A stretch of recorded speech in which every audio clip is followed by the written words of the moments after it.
UP के CM Yogi Adityanath अचानक दिल्ली आए। कल दिल्ली आए, मैं फिर से अपनी बात को रिपीट करूंगा, कोट एंड कोट, अचानक दिल्ली आए।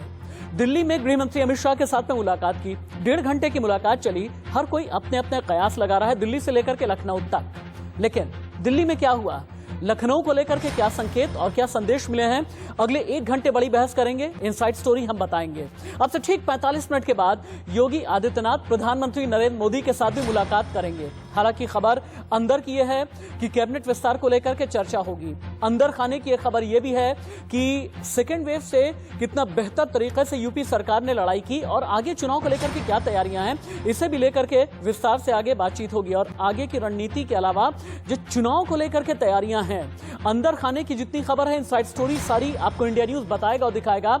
हम बड़ी बहस भी करेंगे, पैनल को ओपन करेंगे। नमस्ते, मैं राशिद। तो बड़ी खबरों को आप तस्वीर की तासीर के जरिए एक एक करके समझें। मोदी योगी की मुलाकात है अब से ठीक 45 मिनट के बाद। क्या बात होगी हम आपको बताएंगे। इससे पहले कल योगी और अमित शाह की मीटिंग हुई, यानी यूपी के सीएम और गृह मंत्री अमित शाह के बीच मीटिंग हुई। 1.5 घंटे की मीटिंग चली है। क्या मीटिंग में यूपी की फाइनल सेटिंग हो गई है? अगर फाइनल सेटिंग हो गई है तो ये सेटिंग क्या है, अगली तस्वीर आपको ये बताने जा रही है। कल जब गृह मंत्री अमित शाह के साथ 1.5 घंटे तक यूपी के सीएम योगी आदित्यनाथ मिले और आज जब प्रधानमंत्री नरेंद्र मोदी से बात होने वाली है, तो कहा यह जा रहा है कि योगी की ताकत बढ़ गई है। जो अगली तस्वीर है आपको यही बताएगी। यूपी में विपक्षियों पर आफत है, क्योंकि यूपी के सीएम योगी आदित्यनाथ की ताकत बढ़ गई है। उन्हें फ्री हैंड दे दिया गया है क्या, पहला सवाल। कैबिनेट विस्तार में आगे क्या होगा? प्रधानमंत्री नरेंद्र मोदी यूपी विजय का मंत्र देंगे? अगर देंगे तो क्या मंत्र होगा? योगी को दिल्ली से क्या बहुत मजबूती मिल गई है? कोरोना पर यूपी में प्लान योगी आगे क्या है, यह भी प्रधानमंत्री समझने की कोशिश करेंगे। तो पहली बड़ी खबर आज जिस डिबेट की, आज पीएम मोदी से मिलेंगे यूपी के सीएम योगी आदित्यनाथ। अब से ठीक 45 मिनट के बाद पीएम मोदी से मुलाकात होगी। दोपहर 12:30 बजे जेपी नड्डा से भी मिलेंगे सीएम योगी। यूपी कैबिनेट में फेरबदल को लेकर चर्चा हो सकती है। कल गृह मंत्री अमित शाह से भी मिले थे सीएम योगी। इनसाइड स्टोरी क्या है बता रहे हैं इंडिया न्यूज संवाददाता राहुल गौतम। अचानक दिल्ली आए उत्तर प्रदेश के मुख्यमंत्री योगी आदित्यनाथ ने सियासी पारा गर्म कर दिया है। कल उन्होंने मुलाकात की थी गृह मंत्री अमित शाह से और आज वो मुलाकात करने वाले हैं प्रधानमंत्री नरेंद्र मोदी और जेपी नड्डा, जो कि राष्ट्रीय अध्यक्ष हैं भाजपा के। मैं अभी मौजूद हूं यूपी सदन के बाहर, जहां से बताया जा रहा है तकरीबन 10:45 पर योगी आदित्यनाथ निकल कर जाएंगे 7 लोक कल्याण मार्ग, जो कि प्रधानमंत्री का निवास है। ऑफिशियल तौर पे बताया गया है कि इस मीटिंग के अंदर कोविड मैनेजमेंट को लेकर बात होगी कि किस तरीके से जो योगी सरकार है उसने महामारी से रोका और आगे उसकी वैक्सीनेशन को लेकर क्या तैयारियां हैं। हालांकि अंदर खाने ये खबर भी तेज है कि कैबिनेट रीशफल को लेकर बातें हो सकती हैं। कल जब अमित शाह से मिले थे योगी आदित्यनाथ, उस समय भी संजय निषाद और अनुप्रिया पटेल, ये 2 महत्वपूर्ण नेता भी उस बैठक में मौजूद थे। अब ये बताया जा रहा है कि प्रधानमंत्री नरेंद्र मोदी से मिलने के बाद जब वो जेपी नड्डा से मिलेंगे तो कैबिनेट रीशफल के ऊपर बात हो सकती है। कई ऐसी कम्युनिटीज हैं जिनको जगह दी जा सकती है यूपी कैबिनेट के अंदर, क्योंकि 2022 के अंदर चुनाव है। सभी समुदायों को साथ में लेकर चलने की एक पहल और एक मैसेज दिया जा सकता है कि किस तरीके से जो योगी सरकार है वो सभी कम्युनिटीज के लिए काम कर रही है। अब देखने वाली बात ये होगी कि यूपी की जो सियासत है वो किस और करवट लेती है। मैं राहुल गौतम, दिल्ली से इंडिया न्यूज के लिए। उत्तर प्रदेश के अंदर पिछले 3 हफ्तों से राजकाज बिल्कुल ठप है। वैसे भी उत्तर प्रदेश का प्रशासन तो प्रशासनिक अधिकारियों के हिस्से था, लेकिन अब थोड़ा बहुत दखलंदाजी थी, वो भी खत्म हो गई है। बड़ी गहमा गहमी उत्तर प्रदेश को लेकर के, क्योंकि दिल्ली का रास्ता उत्तर प्रदेश होकर के ही जाता है, इसलिए लखनऊ होकर ही जाता है। इसलिए मुख्यमंत्री भी दौड़ करके अब पहुंच गए हैं वहां, क्योंकि वो समझ गए हैं कि सारा खेलकूद वहीं हो रहा है। जमीन और खोता हुआ विश्वास और बिखरता हुआ जनाधार को बचाने के भारतीय जनता पार्टी संघर्ष कर रही है। शीर्ष नेतृत्व भी और उत्तर प्रदेश की भारतीय जनता पार्टी 4.25 साल के योगी शासन में जिस तरीके से देखने को मिला, लोगों, किसानों की आंखों में आंसू, नौजवानों की आंखों में आंसू। सबसे बड़ी बात है कि कोरोना काल में जिस तरीके से लोगों ने अपने को खोया है, तो अब दरकती हुई जमीन को और खोते हुए विश्वास को और बिखरते हुए जनाधार को बचाने के लिए भारतीय जनता पार्टी संघर्ष कर रही है। चूंकि प्रस्तावित चुनाव है 2022 में बदलाव निश्चित है और हम जनता के बीच में काम कर रहे हैं। कांग्रेस और लेफ्ट दोनों को ही ये लगता है कि 2022 में बदलाव निश्चित है, लेकिन बात बड़ी है, मुलाकात बड़ी है, और इसीलिए हमने इस डिबेट को, आपके लिए हम ये डिबेट लेकर के आए हैं। लेकिन इस मुलाकात के अंदर खाने की खबर क्या है, एक बार आपको इन्फोग्राफिक स्टूडियो हम लेकर के चलते हैं, कल से लेकर के आज तक क्या हुआ। सबसे पहले आप ये देख लें, कल यूपी के सीएम योगी आदित्यनाथ और गृहमंत्री अमित शाह के बीच मीटिंग हुई। लगभग 1.5 घंटे की मुलाकात ये चली है। आज मोदी और योगी की मुलाकात होगी अब से ठीक 40 मिनट के बाद, यानी सुबह 10:45 पर। इसके बाद दोपहर 12:30 बजे बीजेपी के राष्ट्रीय अध्यक्ष जेपी नड्डा से भी मुलाकात करेंगे यूपी के सीएम योगी आदित्यनाथ। यानी ये 3 बड़ी बैठकें हैं, 3 मीटिंग है। इन 3 मीटिंग में क्या क्या खास रहेगा एजेंडा, इन 3 मीटिंग्स के मायने क्या हैं, अब आपको एक एक करके हम दिखाते हैं कि क्या दिल्ली में यूपी का एजेंडा सेट हो रहा है और मोदी आखिरकार कौन सा मंत्र परफेक्ट देने वाले हैं, और चारों तरफ कितने पॉइंटर्स हैं और कितने मुलाकात के और मायने क्या हैं। यूपी चुनाव का एजेंडा, कैबिनेट विस्तार, जातिगत समीकरण को साधना कैबिनेट विस्तार में, और आगे जो भी टिकट वितरण किया जाएगा। कोरोना पर कितना काम किया गया है यूपी की सरकार की तरफ से, राम मंदिर को लेकर के अभी अयोध्या में क्या क्या चल रहा है, राष्ट्रीय स्वयंसेवक संघ को किस तरह से साथ में लेकर के चलेंगे, और 5 साल के काम को किस तरह से जनता के बीच लेकर के जाएंगे। जब भी जनता की चौखट पर वोट मांगने के लिए जाएंगे तो फिर ऐसे में यूपी की सरकार किस तरह से अपने काम को पेश करेगी। मेरे 2 सहयोगी मेरे साथ जुड़े हुए हैं इस वक्त लाइव। दिल्ली के यूपी सदन से ऐश्वर्या जैन लाइव हैं, और इसके अलावा 7 लोक कल्याण मार्ग से मेरे साथ में हैं इंडिया न्यूज संवाददाता राकेश कुमार सिंह। पहले मैं ऐश्वर्या जैन के पास में चलता हूं। ऐश्वर्या, यूपी के सीएम योगी आदित्यनाथ ने कल 1.5 घंटे तक गृह मंत्री अमित शाह के साथ में मुलाकात की है। इसके अलावा कल से लेकर के आज तक उनकी कौन कौन सी मीटिंग हुई है और यूपी सदन के अंदर की खबर क्या है?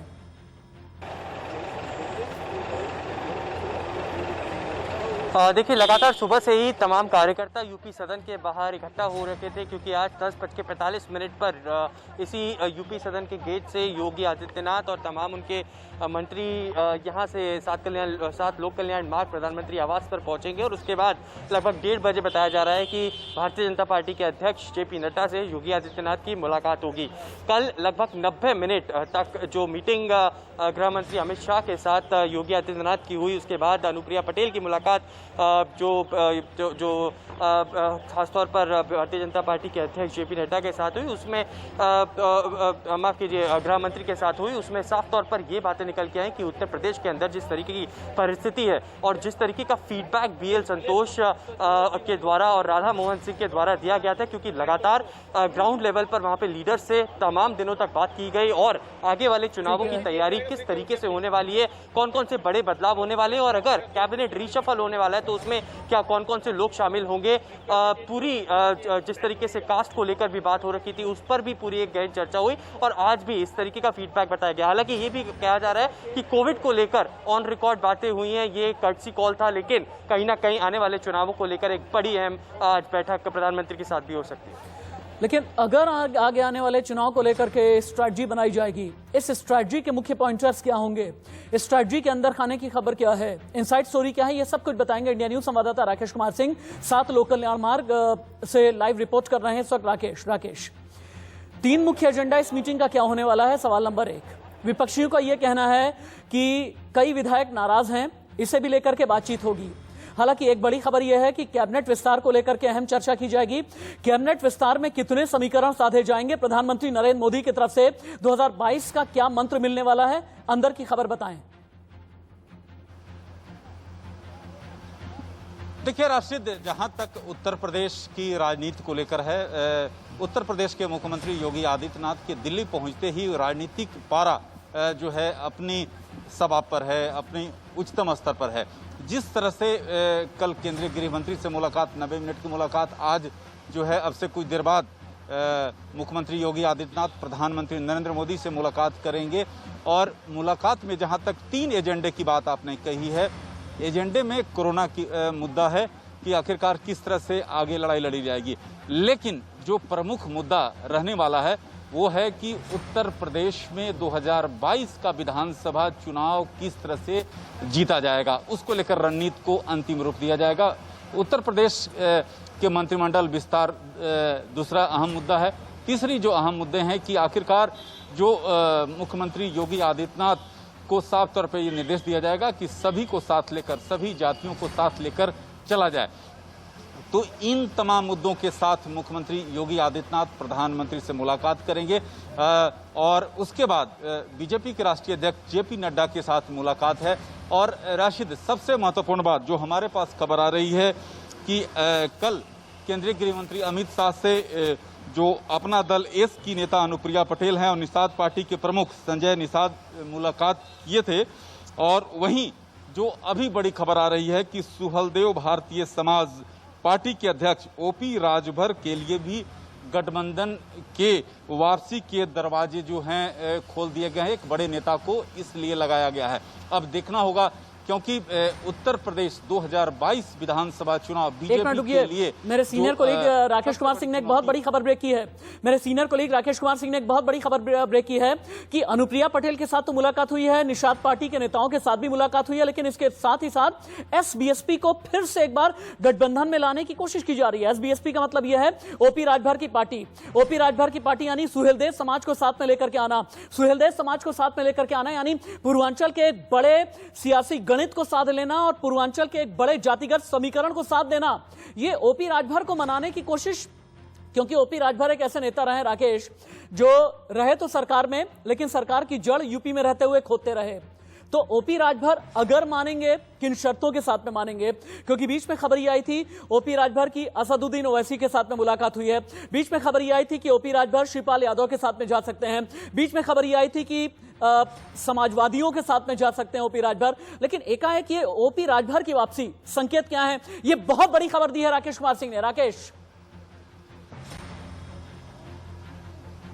देखिए राशिद, जहां तक ओपी राजभर की एक जाति विशेष पर उनकी काफी पकड़ है, बीजेपी भी बखूबी जानती है और इसीलिए पूर्वांचल के एक बड़े बीजेपी नेता के जरिए ओम प्रकाश राजभर से संपर्क करने की बात जो सूत्रों ने हमारे जानकारी दी है। और पूर्वांचल का यह नेता दिल्ली दरबार से बेहद करीब हैं और इतना ही नहीं, ओम प्रकाश राजभर के साथ उनके अच्छे रिश्ते भी हैं और सूत्रों की माने तो राजभर के साथ जो है 2 दौर की बैठक भी हो चुकी है। और इस बैठक में रोहिणी कमीशन की रिपोर्ट को लागू करने के साथ साथ योगी कैबिनेट में दोबारा एंट्री का भी जो है भरोसा दिया गया है। लेकिन जो अभी देखना होगा राकेश, मैं चाहूंगा कि पैनल डिस्कशन में आप मेरे साथ रहें, ऐश्वर्या आप भी मेरे साथ में रहें और आप दोनों ही सीनियर कोलीग्स हैं मेरे। आप अगर चाहेंगे तो बीच में जितने भी गेस्ट हैं उनसे सीधा सवाल भी कर सकते हैं। अपना हाथ ऊपर कीजिएगा, मैं आपका सवाल भी इस पैनल डिस्कशन में शामिल करना चाहूंगा। 20 दिन में यूपी से मिले 5 बड़े संकेत के हैं, बाद में आपको दिखाएंगे, लेकिन इंट्रोड्यूस कर देते हैं जितने गेस्ट हमारे साथ जुड़े हुए हैं। अनिला सिंह जी, प्रवक्ता भारतीय जनता पार्टी, मेरे साथ में जुड़ी हैं।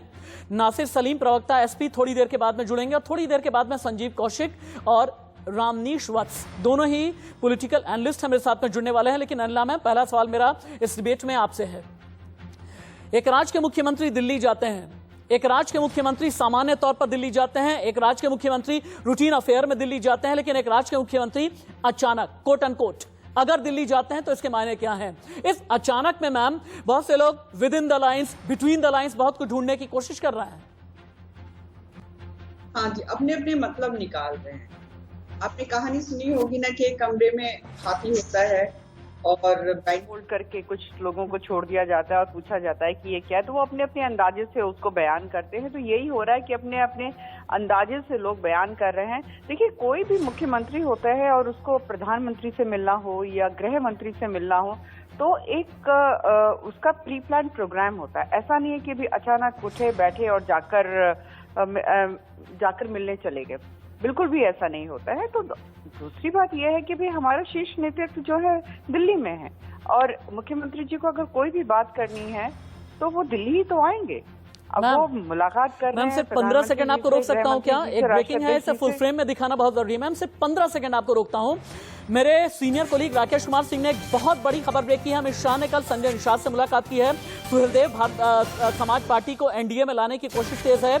ओपी राजभर को वापस ले आने की कोशिश तेज है। मैम, ये ओपी राजभर किन शर्तों पर माने हैं? पानी पी पी करके कोसते रहे हैं, सरकार में थे तो भी, सरकार छोड़ी है तो भी। देखिए, अगर ये वापस हमारे पार्टी में आते हैं, जुड़ते हैं, तो मैं कहूंगी कि भारतीय जनता पार्टी स्वागत करेगी। और राजभर साहब को भी पता है अच्छी तरीके से कि भारतीय जनता पार्टी से अलग होकर इनका कुछ भी राजनीतिक लाभ नहीं हो पाया। जिस प्रकार की स्पेस और जिस प्रकार की स्ट्रेंथ यानी कि ताकत भारतीय जनता पार्टी उनके राजनीतिक दल को मैम देती शामिल थी। करने से पहले ये क्या मैं कहूं कि अनिला जी की आर्म ट्विस्टिंग है? क्या आईना दिखा रही हैं अनिला जी ओपी राजभर को? नहीं, मैं कौन होती हूँ उनको आईना दिखाने की? सच्चाई जो है ना, उसको आईना दिखाने की आवश्यकता नहीं होती, वो तो खुद ही चमकती है। जब तक वो हमारे साथ जुड़े हुए थे, आपने देखा कि भाई चाहे वो राष्ट्रीय मीडिया चैनल्स हो, वहाँ पे भी दिखाई देते थे, हर जगह बात भी होती थी, उनकी शक्ति भी बढ़ाई जाती तो मैम थी, अब ये भी क्योंकि बता हमारे दीजिए साथ कि चल रहे कैबिनेट थे। रिशफल में क्या होगा, क्योंकि मैं ऑफिशियल स्पोक्स पर्सन बीजेपी से बात कर रहा हूं, वो अनिला जी जो बिना लाग लपेट के बात करती हैं। कैबिनेट रिशफल में क्या होगा मैम? कैबिनेट रिशफल में क्या होगा? मेरे जी। ख्याल से बहुत जल्दबाजी है इसमें राशिद जी कुछ भी कमेंट करने के लिए। मुझे लगता है कि अगर कैबिनेट, ये हम जानते हैं कि अभी पीछे हमने कुछ अपने मिनिस्टर्स को खोया है, तो अगर पार्टी ये सोचती है कि नहीं अभी हमें और मिनिस्टर्स जो है उनको नॉमिनेट कर देना चाहिए तो करेंगे। अगर उनको लगता है कि नहीं अभी इसकी आवश्यकता नहीं है, चुनाव में भी बहुत ज्यादा समय नहीं रह गया है, तो नहीं करेंगे। मुझे लगता है जल्दी एक काम करते हैं, आपकी बात को लेकर के मैं अपने सीनियर कोलीग राकेश कुमार सिंह के पास में चलता हूं, जिन्होंने बड़ी खबर ब्रेक की है। राकेश, आपने बताया कि पिछले चंद घंटे के अंदर 3 बड़ी मुलाकात हुई है गृह मंत्री अमित शाह के साथ में, या 3 बड़ी कोशिश हुई है, 3 बड़ी स्ट्रैटेजी बनी है। निषाद पार्टी के बड़े नेता के साथ में मुलाकात, अनुप्रिया पटेल के साथ में मुलाकात यानी अपना दल एस की बड़ी नेता के साथ में मुलाकात, और इसके अलावा सुहेलदेव या भारतीय समाज पार्टी यानी एस बीएसपी को वापस ले आने की कोशिश। क्या यह माना जाए कि यूपी में समझ में आ गया है कि जातिगत समीकरण को फिर से साधने की कोशिश है, और यूपी चुनाव से पहले इन जातियों को अपने साथ में ले आना बहुत जरूरी है, चाहे वो राजभर समाज के लोग हों, चाहे ये निषाद समाज के लोग हैं, चाहे फिर ये पटेल समाज के लोग हैं? देखिए राशिद, आपको इस बात को ध्यान रखना होगा कि जिस तरह से पंचायत का चुनाव हुआ है और जो हाल बीजेपी का रहा वो किसी से छुपा नहीं है। बीजेपी ने इसमें पूरी तौर पर मंथन किया और पाया कि उनके घटक दलों की संख्या को बढ़ाना होगा, जो लोग नाराज हैं उनको मनाना होगा।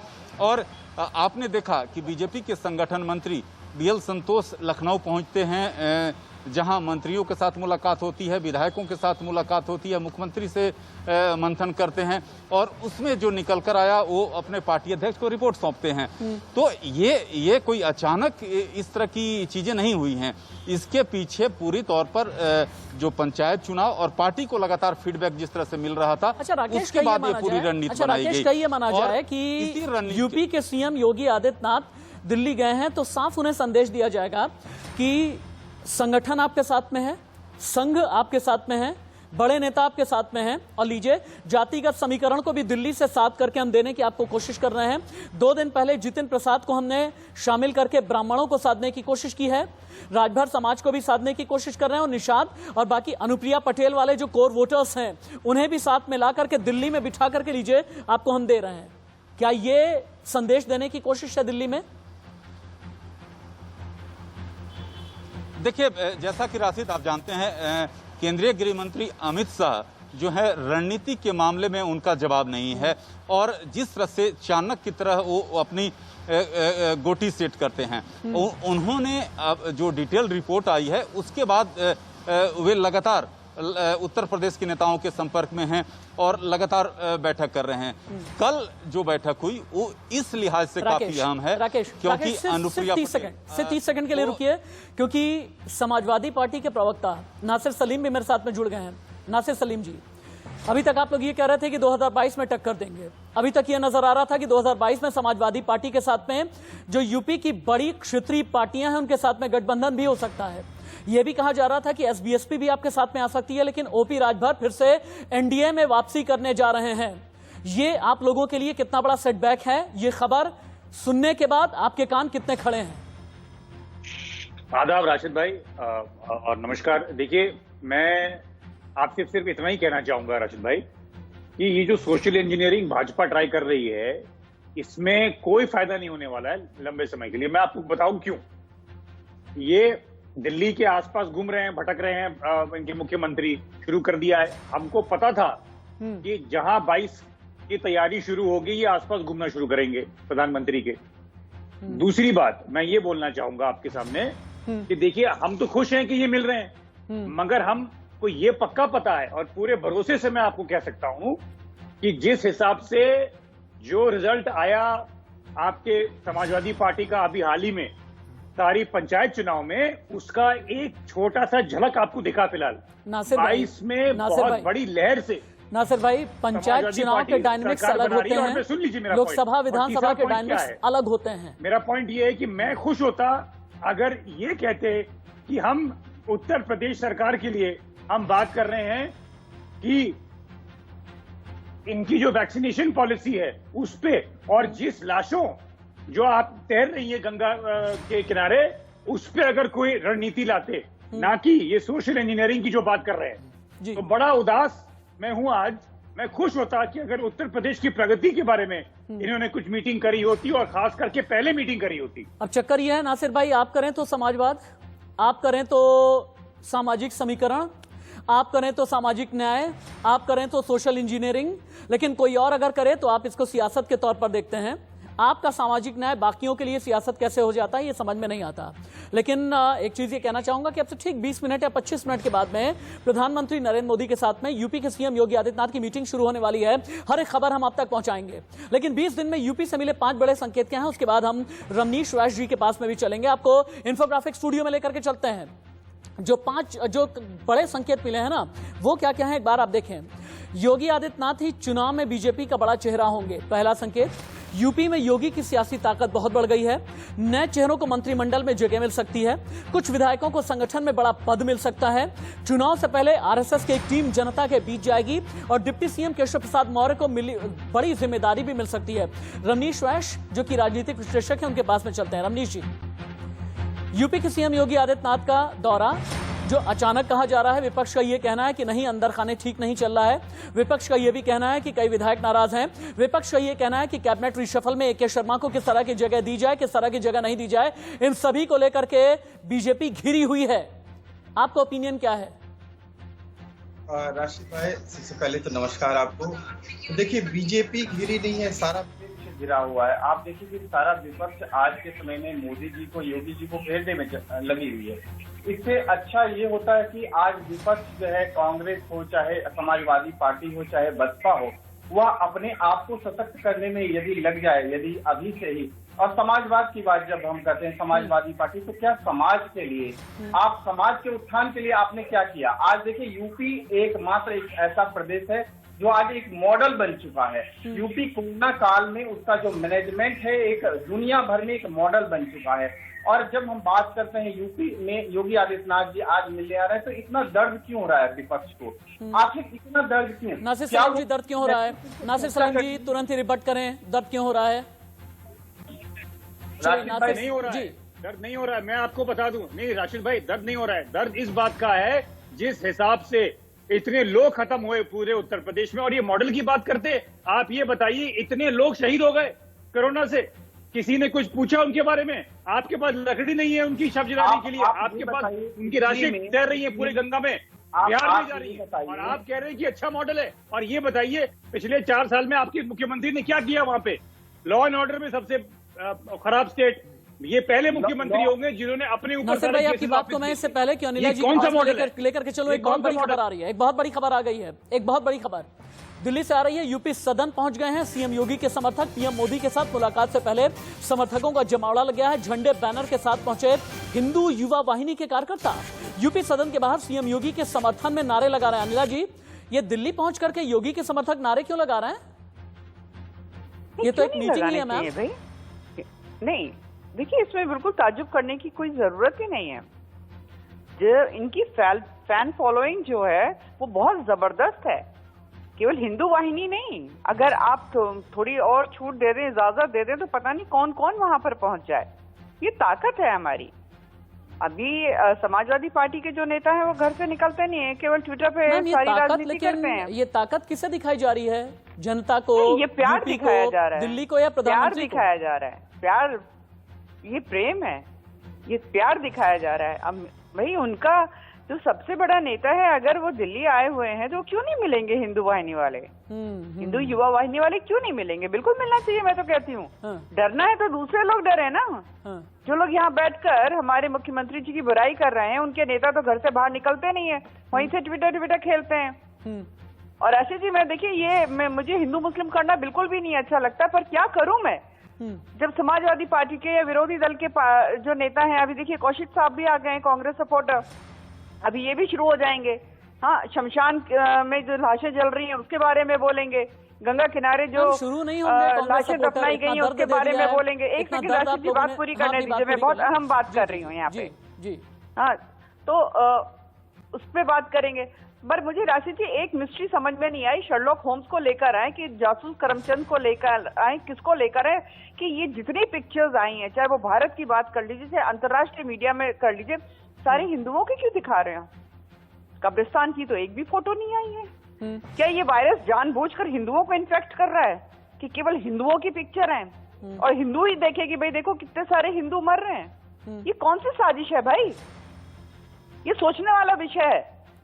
ये जो पूरा इंटरनेशनल मीडिया से लेकर इंडियन मीडिया से लेकर जो, और ये अपोजिशन का एक एजेंडा डिजिटल मीडिया में देख लीजिए, जो एक पूरा नरेटिव, एक परसेप्शन चलाया गया, देखो देखो देखो गंगा किनारे देखो, देखो देखो देखो लाशों को जलते हुए देखो, देखो देखो देखो गंगा में कैसे लाशें बह रही हैं उसको देखो। भाई कब्रिस्तान भी दिखा दो।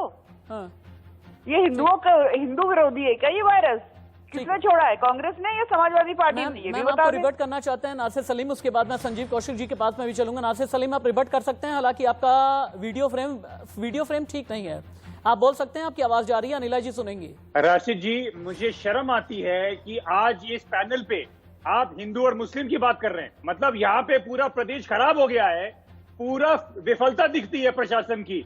मतलब ना आपसे वैक्सीनेशन हो पा रही है, ना आपसे सरकार चल रही है, और आप ये आके पैनल पे बोल रहे हैं कि हिंदू मुस्लिम। मतलब मैं शर्म के मारे आज डूबना चाहता हूँ। मैं आपको बताना चाहता हूँ शर्म है, और थोड़ी तो कम से कम ये दिखाइए जो लोग मर गए। हिंदू मुस्लिम की बात नहीं है, ये चुनाव लड़ा जाएगा सिर्फ और सिर्फ प्रगति पे, ये चुनाव लड़ा जाएगा सिर्फ और सिर्फ मेहनत पे, ये चुनाव लड़ा जाएगा सिर्फ और सिर्फ सच्चाई पे। सच्चाई ये है आज कि उत्तर प्रदेश की सरकार और प्रशासन विफल हो चुकी है, और मैं आपके सामने कई आंकड़े रखना चाहूंगा। आप ये बताइए, लॉ एंड ऑर्डर में क्या स्थिति रही है उत्तर प्रदेश की? हेल्थ इंफ्रास्ट्रक्चर में क्या स्थिति रही है अभी डिबेट को उत्तर डिटेल प्रदेश नहीं की? करते हैं। आप ये बताइए मेरे को, यूपी के सीएम योगी आदित्यनाथ और प्रधानमंत्री नरेंद्र मोदी की आपसे ठीक 19 मिनट के बाद में जो मीटिंग होने वाली है, इसी पर हम फोकस रहेंगे। संजीव कौशिक जी के पास में चलते हैं। संजीव कौशिक जी, लखनऊ में रह करके यूपी के सीएम योगी आदित्यनाथ बहुत मजबूत हुए, मजबूती दी BL संतोष ने, मजबूती दी राधा मोहन सिंह ने। अब दिल्ली आकर के गृह मंत्री अमित शाह के साथ में 1.5 घंटे की मुलाकात हुई है। पता यह चल रहा है कि यूपी की बड़ी क्षेत्रीय पार्टियां वापस से फिर बीजेपी को मजबूत करने में लग गई हैं। एनडीए भी मजबूत हो रहा है, योगी भी मजबूत हो रहे हैं। तो ऐसे में कांग्रेस के लिए ये कितनी बड़ी खतरे की घंटी है? हालांकि कांग्रेस लगभग 3 दशक गुजर चुके हैं, बल्कि उससे ज्यादा ही गुजर गए हैं, जब पॉलिटिकल रिवाइवल का लॉन्च पैड यूपी में ढूंढ ही नहीं पाई। राशिद भाई, आपके सवाल के जवाब पे भी आते हैं, लेकिन सबसे महत्वपूर्ण बात यह है कि ये कोई आम मीटिंग नहीं है, जिसे बार बार मीटिंग शब्द का नाम दिया जा रहा है। दिल्ली दरबार द्वारा उत्तर प्रदेश के मुख्यमंत्री को दिल्ली में तलब किया गया है, और तलब उन परिस्थितियों में किया गया है जब यहाँ से लगातार प्रतिनिधि को भेजा गया, वहाँ बातचीत करने की कोशिश की गई, जिसके नतीजे कुछ नहीं निकले। और पिछले 7 सालों में, यह कहने में हमें कोई गुरेज नहीं है,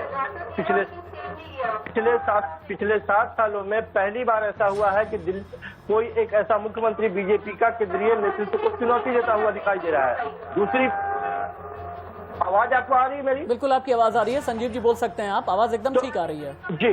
तो पहली बार ऐसा हो रहा है। और दूसरी बात कि जब कल आदरणीय योगी जी जब दिल्ली पहुंचे थे, तो आपने देखा होगा कि अमित शाह जी से जब मुलाकात हो रही थी, ये कितने दिनों के बाद में ये मुलाकात हो रही थी, शायद आपको भी याद नहीं होगा। एक बार आप ध्यान देंगे तो मैम 2 चीजों का रिवर्टल तुरंत ही आपसे चाहेंगे। एक तो ये कि यूपी के सीएम को तलब किया गया है, ये कहना है संजीव कौशिक, और साथ ही उनका ये कहना है कि एक सीएम पीएम को चुनौती देने में लगे हैं। मैम ये 2 पॉइंटर्स पर रिवर्टल आपका चाहूंगा। अनिला मैम जी, देखिए राशिद जी, हमने देखा कि पीछे कुछ दिनों एक परसेप्शन क्रिएट करने की कोशिश की गई कि दिल्ली और लखनऊ इसके बीच में कोई तकरार है। खूब चलाया पर वो देखा कि फेल हो गया, क्योंकि इन लोगों ने देखा कि पहले हम जो है ना कोरोना पे उत्तर प्रदेश के मुख्यमंत्री जी को घेर लेंगे, उन्होंने देखा नहीं घेर पा रहे। उत्तर प्रदेश की जनता है कहीं ना कहीं कन्विंस हो रही है उनको भी, उत्तर प्रदेश की जनता को पता है कि किस प्रकार की महामारी का एकदम से सडन अटैक आया था। बड़े से बड़े जो देश है वो भी हिल गए थे, मेरा तो प्रदेश है। तो अब उत्तर प्रदेश की जनता में जब ये लोग गए, इनको लगा कि नहीं, ऐसे तो कुछ होने वाला नहीं है। फिर इन्होंने एक चीज और सोची कि चलो किसानों का मुद्दा लेकर हम जो है योगी जी को कमजोर करेंगे, मोदी जी को कमजोर करेंगे। तो किसानों ने इन लोगों से पूछ लिया कि भाई ये तो बता दो कि आप लोगों ने क्या किया, हम भारतीय जनता पार्टी के साथ तो क्या करेंगे क्या नहीं करेंगे वो हमारे ऊपर छोड़ दो, आपने क्या किया, हम आपके साथ क्यों खड़े हो।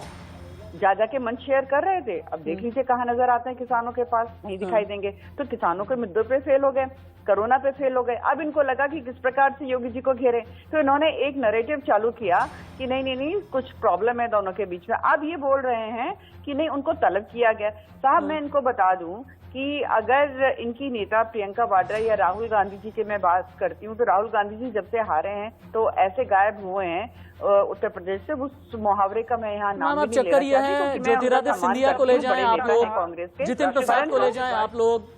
अब जानती हैं मैम, मीम्स में 2 दिन पहले क्या चल रहा था, जब अनिल बलूनी ने ट्वीट किया कि कोई बड़ा नेता ज्वाइन करने वाला है, कांग्रेस का कोई बड़ा नेता बीजेपी ज्वाइन करने वाला है, मीम्स में लोग ये भी चलाने लगे थे, भाई बड़े नेता में बचे कौन, या प्रियंका गांधी या राहुल गांधी। इस तरह की जब चीजें हो जाती है मैम, दर्द तो होगा ही। दर्द देने के बाद फिर आप मुस्कुराएंगी तो उसमें ऐसा कहा जाएगा कि जख्म पर नमक लगाने की मैम कोशिश कर रहे हैं। लेकिन नासिर सलीम बीच में आना चाहते हैं। नासिर सलीम जी, कोरोना पर करते हैं आप एजेंडा, किसान पर करते हैं आप एजेंडा, मीटिंग के नाम पर आप करते हैं एजेंडा, शमशान कब्रिस्तान के नाम पर आप लोग करते हैं एजेंडा। एजेंडा पॉलिटिक्स हाशिए पर चली गई है, योगी ज्यादा ताकतवर हो गए हैं। आज की तारीख में यही इबारत है जो दीवार पर लिखी हुई है और आप लोग पढ़ नहीं पा रहे हैं। जवाब दें। जहां तक समाजवादी पार्टी का सवाल है, हम बार बार यही कह रहे हैं कि अभी स्थिति ऐसी है कि मैं एक चीज से मानता हूं कि महामारी बहुत जल्दी से भयंकर सी आई इस बार, सेकंड वेव जो आया, मगर कम से कम हम लोग एकजुट के, अभी फिलहाल एकजुट के कम से कम प्रदेश की सेवा तो कर सकें। हमारा यही उद्देश्य रहेगा। हमने शुरू से यही कहा, अभी पीछे आप हाल ही में देखिए, हमने सपा सेवा में एक प्लान का चालू किया उत्तर प्रदेश में, हमने कोविड किट्स बना के सबके बीच में बांटे। तो ऐसा नहीं है, बीजेपी का टीका भी आप ही लोगों ने किया, समझते हैं बीजेपी का टीका भी आप ही लोगों ने किया, चल रही है उत्तर प्रदेश में, वो शुरू हो गया, मगर हमारा भी प्लान है और मैं वो प्लान आपके इनके पैनलिस्ट के सामने नहीं बोलना चाहूंगा। हमारा बहुत अच्छा प्लान है कि उत्तर प्रदेश को हम कैसे वापस लाए प्रगति की ओर पे, क्योंकि जो प्रगति स्टार्ट हुई थी जब 4.5 साल पहले सरकार में वो आज खत्म हो चुकी है। और यूपी के 2 लड़के आए थे ना, तभी आप लोगों ने यही बात की थी कि यूपी में कुछ अच्छा किया है। रमनीश जी बीच में आना चाहते हैं, रमनीश जी शायद आपको जवाब देना चाहते हैं। आज के मैं सवाल ये पूछना चाहूंगा कि इस महामारी के बीच में ये बता दीजिए कि उत्तर प्रदेश का क्या प्लान है टीकाकरण का, अभी तक कुछ क्लैरिटी नहीं मिली है। दूसरा सवाल ये बता दीजिए कि अगर आपने महामारी का थर्ड वेव आता है तो आपने क्या तैयारियां करी हैं, जनता ये सुनना चाह रही है। नहीं तो प्रधानमंत्री के साथ जो मीटिंग है, मीटिंग के एजेंडा में ये भी है ना, इंडिया न्यूज संवाददाता ने ये बात बताई है, प्रधानमंत्री को बताएंगे, उसके बाद देश भी जानेगा। भाई अगर है ये तो ये जो हिंदू वाहिनी के जो लोग हैं वो क्या कर रहे हैं वहां पे आके? आज आप देखें ना कि यूपी के सारे जिलों में 600 से कम एक्टिव केसेस हैं, कोरोना कर्फ्यू चला गया है। यहाँ पे आके नारेबाजी से नहीं होगी, सरकार नहीं चलेगी। आपको लग नहीं रहा कि सेकंड वेव के साथ में कितने बेहतर तरीके से, कितने संकल्प के साथ में योगी सरकार ने लड़ाई लड़ी है? इस बात से आप इनकार थोड़ी कर सकते हैं। रमनीश जी बीच में आ सकते हैं, आप कुछ कहना चाह रहे थे? को शायद दर्द हो रहा हो कि सही रंग महोत्सव ये जो हर साल किया करते थे वो शायद नहीं हो पा रहे हैं। समाजवादी का नारा देने वाले ये बीजेपी के वैक्सीन को, यहाँ तक ये बीजेपी का वैक्सीन बता देते हैं। पहले तो बोलते हैं बीजेपी का वैक्सीन हम नहीं लेंगे भैया, उसके बाद जान बचाने के लिए मुलायम सिंह यादव जब लेते हैं तब ये अखिलेश यादव क्या कहते हैं कि हाँ हम वैक्सीन लगाएंगे। और सबसे पहले मैं इनसे पूछना चाहता हूँ कि आप बताइए कि अपराध मुक्त और भय मुक्त का एकमात्र साधन बन गया है वो है मुख्यमंत्री योगी आदित्यनाथ, अपराध मुक्त और भय मुक्त, जो आज तक इतिहास में यूपी का आज तक रिपोर्ट कभी देख मैं इतिहास का बता दूं। एक एक करके बोलेंगे, संजीव जी जवाब देंगे, संजीव जी जवाब देंगे। रमनीश जी को जवाब देने के लिए संजीव कौशिक जी आगे आएंगे। संजीव जी बोले, सिर्फ संजीव जी बोलेंगे, बाकी सुनेंगे, ओवरलैपिंग नहीं। नासिर भाई आता हूं आपके पास, संजीव जी बोले। नासिर भाई कह रहा हूँ, कभी रमनीक वक्त एनसीआर का रिपोर्ट देख ले, युवाओं को रोजगार की बात होती है तो रमनीश जी, मेरे साथ एक बड़ी दिक्कत यह है कि मुझे टीआरपी वाली डिबेट नहीं चाहिए होती है, मुझे चीख चिल्लाहट नहीं चाहिए, मुझे ओवरलैपिंग नहीं चाहिए। अगर मैंने कहा है कि संजीव जी बोलेंगे तो डिबेट का एक डेकोरम होता है, संजीव कौशिक ही बोलेंगे, संजीव कौशिक ही बोलेंगे, बोलने दीजिए। संजीव जी बोले। हाँ, शुक्रिया राशिद भाई। मैं सिर्फ ये कह रहा हूँ कि एक बात तो तय हो गई है कि जिस तरह से चाहे जितिन प्रसाद को शामिल किया गया या कल अनुप्रिया पटेल की बात हुई या बाकी वैसे लोगों को जोड़ने का प्रयास किया जा रहा है जिनके बारे में ये सोचा जा रहा है या कहा जा रहा है कि ये लोग खफा है और सरकार दोबारा पुनः वापस आने में इन लोगों की बहुत बड़ी भूमिका है। यह तय है कि ये लोग खफा है और इन लोगों का भय सरकार के पास है। उत्तर प्रदेश में यदि ब्राह्मणों का एक बड़ा तबका इनसे नाराज है तो उसे वो प्रयास कर रहे हैं कि उसे खुश करने की कोशिश की जाए। लेकिन महत्वपूर्ण सवाल यह है कि क्या जितिन प्रसाद जो लगातार 4 वर्षों से आदरणीय योगी नाथ जी को घेरते चले आए हैं, अब उनकी बातों पे जनता वहां की यकीन करेगी क्या? बिल्कुल नहीं करेगी। इस तरह की बातों का कोई मतलब नहीं होता है। हमने देखा है कि 90 से ज्यादा सीटों पर बहुत बड़ा बढ़त बनाने वाले शुभेंदु अधिकारी का बंगाल में क्या हश्र हुआ है। तो ऐसे लोगों की ये अब सुरक्षा की भावना से ग्रस्त वो लोग होते हैं जो हमेशा अपने लिए सुरक्षित एक पैसे ढूंढने का प्रयास करते हैं और जहां वहां भी वो सुरक्षित जब नहीं होते हैं पुनः वापस आने की भी कोशिश करते हैं। ठीक है, ये ठीक है। यानी आप लोग बनाए तो महागठबंधन, और अगर बीजेपी बनाने लगे तो उसमें आप ढूंढेंगे सियासत। नासिर भाई आता हूं, मोदी योगी की मीटिंग में कोरोना पर बात होगी क्या? क्योंकि अभी थोड़ी देर पहले ही नासिर सलीम ने एक सवाल उठाया है, इसे लेकर के भी अंदर की खबर हमारे पास में आ गई है। सीधे आपको दूसरे स्टूडियो लेकर के चलते हैं। इन्फोग्राफिक स्टूडियो आपको ये बताएगा एक्सप्लेनर के जरिए कि कोरोना को लेकर के प्रधानमंत्री नरेंद्र मोदी के साथ जो मीटिंग होने वाली है यूपी के सीएम की, क्या क्या बात होगी। लेकिन इस बीच एक बड़ी खबर आप ये भी जान जाएं जो नीचे की पट्टी में भी आपको नजर आ रही है कि यूपी सदन से यूपी के सीएम योगी आदित्यनाथ निकल चुके हैं 7 लोक कल्याण मार्ग के लिए। 7 लोक कल्याण मार्ग यानी प्रधानमंत्री आवास के लिए, और प्रधानमंत्री के साथ में यह मुलाकात 10 मिनट के बाद ही शुरू हो जाएगी। लेकिन कोरोना को लेकर के क्या बात होगी आपको दिखाते हैं। सेकेंड वेव यानी दूसरी लहर में कैसे हालात रहे, सरकार ने काबू कैसे पाया, यह भी यूपी के सीएम बताएंगे। थर्ड वेव के लिए कैसी तैयारी है, हेल्थ सेक्टर में क्या काम हुआ, बच्चों को लेकर सरकार ने अस्पतालों में क्या इंतजाम किया है, पोस्ट कोविड के लिए सरकार की रणनीति की रिपोर्ट भी देंगे CM Yogi Adityanath. Vaccination drive को लेकर भी प्रधानमंत्री को जानकारी देंगे योगी। चुनाव से पहले यूपी को कोरोना फ्री किस तरह से किया जाए, कोरोना फ्री करके चुनाव में किस तरह से उतरा जाए, अगर कोई रैली होती है या कोई भी चुनावी आयोजन होता है या कोई भी चुनावी जनसभा होती है तो फिर कोरोना काल में किस तरह से लोगों की जान के साथ में किसी भी तरह से कोई कॉम्प्रोमाइज ना हो सके, इन सभी के बारे में चर्चा होगी। यानी नासिर सलीम ने जो बात कही है, यूपी से दिल्ली तक सियासी सरगर्मी बढ़ गई है। अब से ठीक 15 मिनट के बाद में पीएम से मिलेंगे सीएम योगी। दोपहर 12:30 बजे जेपी नड्डा से भी मुलाकात होगी। अनिला मैम के पास में हम चलते हैं, लेकिन उससे पहले ये बड़ी खबर है, यूपी से दिल्ली तक सियासी सरगर्मी बढ़ गई है। यूपी कैबिनेट में फेरबदल को लेकर चर्चा हो सकती है, कोरोना को लेकर के भी बातचीत होगी। इसके अलावा यूपी चुनाव को लेकर के भी बातचीत हो सकती है। अनिला जी के पास में चलते हैं। अनिला जी, एक सवाल ये पैदा होता है कि चुनाव को लेकर के, कोरोना को लेकर, कैबिनेट रिशफल को लेकर के तस्वीर हम अभी दिखा रहे हैं आपको, तस्वीरें हैं देखिए। यूपी सदन से जब यूपी के सीएम योगी आदित्यनाथ निकले, हालांकि यूपी सदन अभी थोड़ी देर पहले हिंदू युवा वाहिनी के कई कार्यकर्ता भी पहुंचे हैं और योगी आदित्यनाथ के कई सपोर्टर्स भी पहुंचे हुए हैं। ये अभी की तस्वीरें आप देख रहे थे। और अनिला सिंह के पास में चलते हैं। अनिला मैम, कोरोना की स्ट्रैटेजी लखनऊ की बजाय दिल्ली में क्यों? कैबिनेट रिशफल की स्ट्रैटेजी लखनऊ की बजाय दिल्ली में क्यों? चुनाव 2022 की स्ट्रैटेजी लखनऊ की बजाय दिल्ली में क्यों? पहले बीएल संतोष, राधा मोहन सिंह की रिपोर्ट, फिर यह कहा गया कि राष्ट्रीय स्वयं सेवक संघ लगातार एक दफ्तर बना करके रखेगा चुनाव तक। ये सारी ही बातें क्यों चल रही हैं? लखनऊ में ज्यादातर हलचल क्यों नहीं, दिल्ली में क्यों? देखिए, जहां तक कोरोना की बात है, स्ट्रेटेजाइज तो सारा जो स्ट्रेटजीज हैं उत्तर प्रदेश की सरकार बनाती है, अपने प्रदेश के हिसाब से बनाती है, जिस प्रकार से कोरोना की वहाँ पे ट्रेंड है, जिस वेव है उसके अकॉर्डिंगली। पर हमें अच्छी तरीके से मालूम है कोऑर्डिनेशन रहता है, केंद्र में कमेटियां बनी हुई हैं एक्सपर्ट्स की जो कि राय देती हैं सलाह देती हैं, कोऑर्डिनेशन रहता है सरकार, जो प्रदेश की सरकारें हैं उनका, और जो केंद्र में ये कमेटियां बनी हुई, एक्सपर्ट कमेटीज बनी हुई हैं उनका। तो अगर हम ये कहें कि पैंडेमिक एक्ट के तहत अगर केंद्र में इसकी बात हो रही है तो कुछ गलत हो रहा है या अचंभा होना चाहिए, नहीं, बिल्कुल भी नहीं। मेरे ख्याल से ये बहुत नॉर्मल सी बात है। दूसरी बात, अगर चुनाव की बात करते हैं तो देखिए 2022 में चुनाव है, दिन ही कितने रह गए हैं, महीनों में रह गए हैं। मेरा प्रदेश जो है एक देश के बराबर है, 24-25 करोड़ की आबादी वाला मेरा प्रदेश है। मैम सिर्फ 10 सेकंड के लिए फिर से आपको रुकना पड़ेगा, क्योंकि अभी जो तस्वीरें आ रही हैं ना, 7 लोक कल्याण मार्ग की अभी की तस्वीरें आ रही हैं। यूपी के सीएम योगी आदित्यनाथ 7 लोक कल्याण मार्ग यानी पीएम आवास पहुंच गए हैं प्रधानमंत्री नरेंद्र मोदी के साथ। अब से ठीक लगभग 7 या 8 मिनट के बाद में ये मीटिंग अहम शुरू हो जाएगी। मीटिंग का एजेंडा क्या होगा ये हम लगातार बता ही रहे हैं, लेकिन संजीव कौशिक जी, बार बार आप लोग एक ही चीज कहने में क्यों लगे हैं कि एक सीएम ने पीएम को चुनौती दे दी है? अगर चुनौती होती तो पीएम आवास पर इन्विटेशन होता क्या? राशिद भाई, सबसे महत्वपूर्ण बात यह है कि हम भी जानते हैं और आप भी जानते हैं कि इस तरह की नौबत आई क्यों। हम खूब जानते हैं कि पीएम और सीएम में कोई तुलना नहीं हो सकती है, और पीएम पीएम है।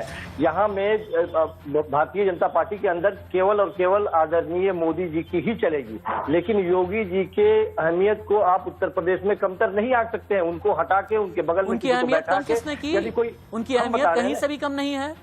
करने की कोशिश की गई है लगातार। उन्हीं के नेतृत्व में पंचायत चुनाव लड़े, उन्हीं के नेतृत्व में राकेश कुमार सिंह मेरे साथ में जुड़ गए हैं। राकेश कुमार सिंह, सीधे 7 लोक कल्याण मार्ग से पीएम आवास पर क्या चल रहा है? राकेश,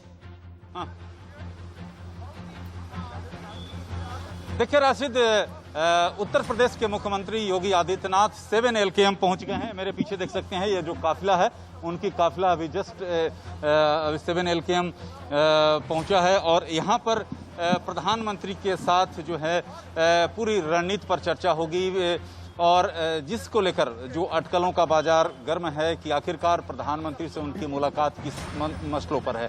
लेकिन जहां कोरोना के साथ साथ उत्तर प्रदेश की जो पार्टी को दोबारा किस तरह से लाया जाए, सत्ता में लाया जाए, इसको लेकर रणनीति को अंतिम रूप दिया जाएगा। जहां तक बात है केंद्रीय गृह मंत्री से कल जो मुलाकात 90 मिनट की मुलाकात हुई थी, उस पर पहले दौर की बातचीत हो चुकी है। प्रधानमंत्री की ओर से सीधे तौर पर निर्देश दिया जाएगा कि आखिरकार उत्तर प्रदेश को किस तरह से आगे लेकर जाना है, किस तरह से आगे बढ़ना है, और आने वाले समय में चुनौतियां किस तरह की हैं। तो ये उत्तर प्रदेश बीजेपी के लिए काफ़ी अहम है, और इसी को लेकर ये बैठक काफ़ी महत्वपूर्ण माना जा रहा है। यहाँ प्रधानमंत्री के साथ मुलाकात और उसके बाद बीजेपी के राष्ट्रीय अध्यक्ष जेपी नड्डा के साथ उनकी मुलाकात है, और जहां पार्टी संगठन के साथ साथ सरकार के बीच समन्वय किस तरह से बेहतर किया जाए, साथ ही साथ जो मंत्रिमंडल फेरबदल को लेकर अमली जामा यहाँ पहनाया जाएगा कि किस तरह से आखिरकार 2022 क्या AK शर्मा कैबिनेट में शामिल होंगे या नहीं?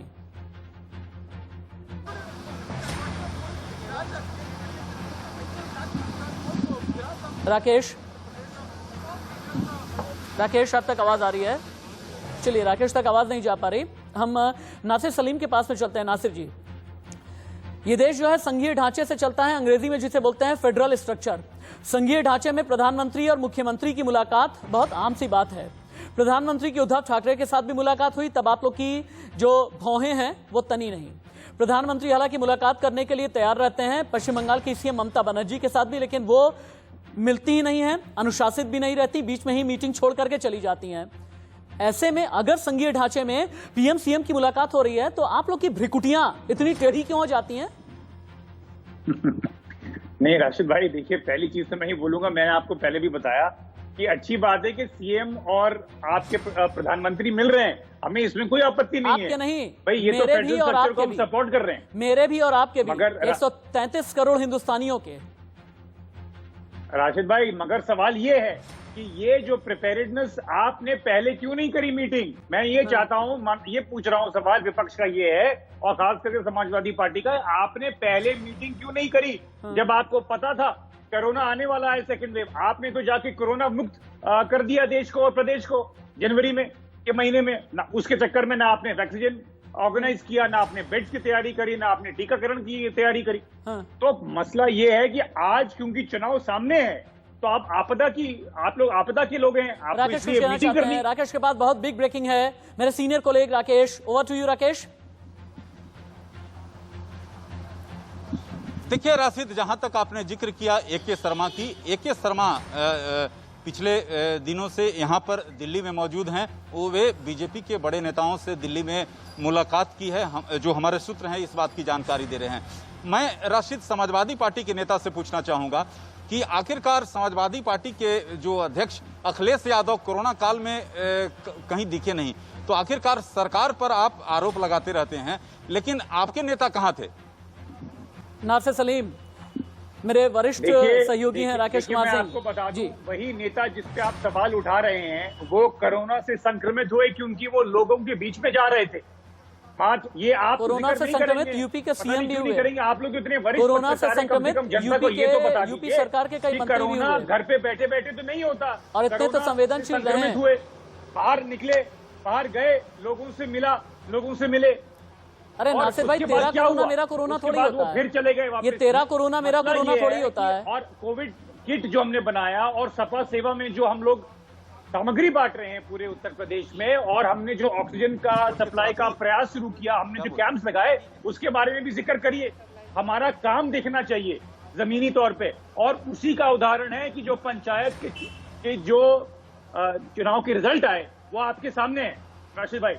झूठ का झूठ, सच का सच वही कर देता है। आंकड़े कभी झूठ नहीं बोलता राशिद भाई। ठीक है, अनिला जी के पास में चलते हैं। अनिला जी, ये कैबिनेट रिशफल में एक नाम है AK शर्मा, इस नाम को लेकर के कोई खच्चर फंसा हुआ है क्या? अंदर कुछ गड़बड़ है क्या मैम? नहीं, इसको भी लेकर देखिए एक नरेशन चलाया जा रहा है।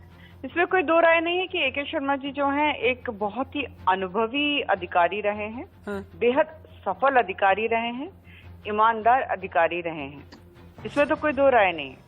ठीक है, सालों का अनुभव है गवर्नेंस का, तो अगर उनको सरकार में शामिल किया जाता है तो मुझे लगेगा कि उत्तर प्रदेश के लिए ये एक बहुत ही अच्छा फैसला होगा, क्योंकि मैं जानती हूँ कि जो अधिकारी रहा है उसको दाव पे सारे पता है, उसको ये भी पता है कि अधिकारियों से कैसे काम लेना है। तो मुझे लगता है कि अब उनको शामिल अभी किया जाएगा या नहीं किया जाएगा मुझे नहीं मालूम व्यक्तिगत रूप से, पर मैं ये जानती हूँ कि अगर किया जाएगा तो ये एक अच्छा फैसला रहेगा, जिसने एक इतना अच्छा पूरा टेन्योर निकाला है अपनी नौकरी में। वो जानते हैं कि जो राजनीति होती है वो क्या है, और जो अफसरशाही है या सरकारी तंत्र है वो क्या है। तो ऐसे में एक ऐसा व्यक्ति अगर हमारे कैबिनेट में शामिल हो जाता है तो उत्तर प्रदेश के लिए तो ये अच्छी ही बात है ना। और जहां तक नासिर जी की बात है, मैं सुन रही थी कि हमने बहुत काम किया, बार बार उछल कूद के ये लोग, शायद जो हौसले बुलंद हो रहे हैं नासिर जी के, या और नासिर जी के ही कहूंगी क्योंकि बाकी तो नजर ही नहीं आते, चाहे BSP है चाहे वो कांग्रेस है, इतने हौसले मत बुलंद लोकतंत्र में संजीव कौशिक जी को नजरअंदाज थोड़ी, कांग्रेस सपोर्टर हैं संजीव कौशिक जी, लोकतंत्र में उन्हें नजरअंदाज थोड़ी कर सकते हैं। संजीव जी जवाब दे सकते हैं। मैं पंचायत चुनाव की बात कर रही हूँ, तो अभी तो पंचायत अध्यक्षों के भी चुनाव नतीजे आने हैं, हम भी देखेंगे ना समाजवादी पार्टी के कितने अध्यक्ष बनते हैं, और 2022 के भी नतीजे देख लेंगे ना। जो यही लोग है ना उछल उछल करके संजीव जी एक चीज का डर तो आप लोगों को सताता ही होगा ना संजीव जी, तो ठीक है राशिद भाई, संजीव जी एक चीज का डर तो आप लोगों को सताता ही होगा ना कि 1984 के बाद कांग्रेस का कोई भी नेता स्वीकार्य नहीं रहा।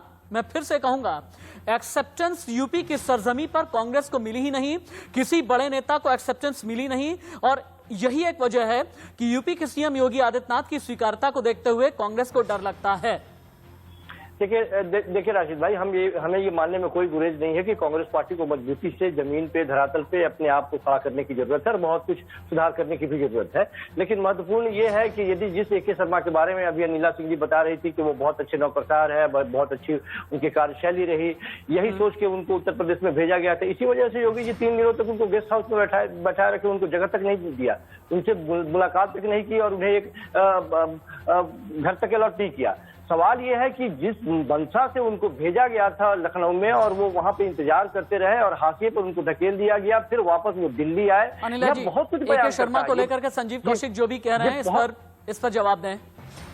राशिद जी बताना पड़ेगा क्योंकि इनकी आवाज बहुत कम आ रही है, मुझे ठीक से समझ में नहीं आया। संजीव कौशिक जी का कहना यह है कि AK शर्मा को बैठने की जगह तक नहीं दी गई, यूपी के CM मिले भी नहीं, AK शर्मा के साथ में इस तरह का व्यवहार किया गया लखनऊ में। कहाँ बैठने की जगह नहीं दी गई? किस जगह बैठने की जगह नहीं दी गई?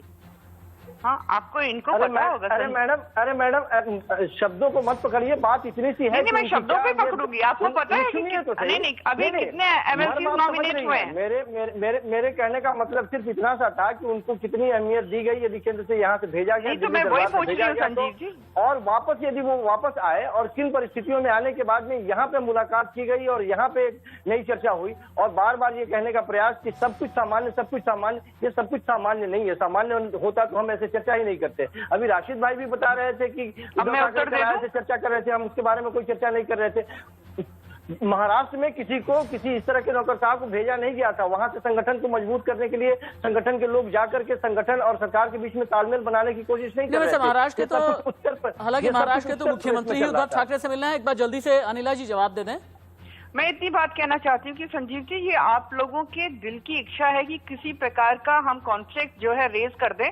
जैसा मैंने कहा, AK शर्मा जी को लेकर कोई कॉन्फ्लिक्ट नहीं है पार्टी के अंदर, और उनके साथ टोटल 10 MLC जो हैं अभी हाल फिलहाल में भी नॉमिनेट हुए हैं। तो आप ये सोचें कि एक MLC को हम जो है आउट ऑफ द वे जाकर उनको महत्व दें और बाकी को नहीं दें, ये आपके पार्टी में होता होगा, हमारे पार्टी में नहीं होता है। ठीक है, AK शर्मा जी को भी लेकर आप भी लोग सबसे ज्यादा स्पेकुलेशन करते हैं। बीजेपी में कोई स्पेकुलेशन नहीं होता है। अपना पॉइंट बता दिया है, कह दिया है। आप रहे हमारे साथ में, एक छोटे से ब्रेक के लिए रुक रहे हैं, लेकिन हाँ, यूपी के CM योगी आदित्यनाथ और प्रधानमंत्री नरेंद्र मोदी की मीटिंग शुरू हो गई है। 7 लोक कल्याण मार्ग पर यह मीटिंग चल रही है। मीटिंग कितनी देर चली है, अंदर की खबर क्या है, किन किन मुद्दों पर बात हुई है, यूपी के CM योगी आदित्यनाथ ने कोरोना की तैयारियों को लेकर के आगे क्या क्या बताया है प्रधानमंत्री से, ये सब कुछ और भी बहुत कुछ एक ब्रेक के बाद।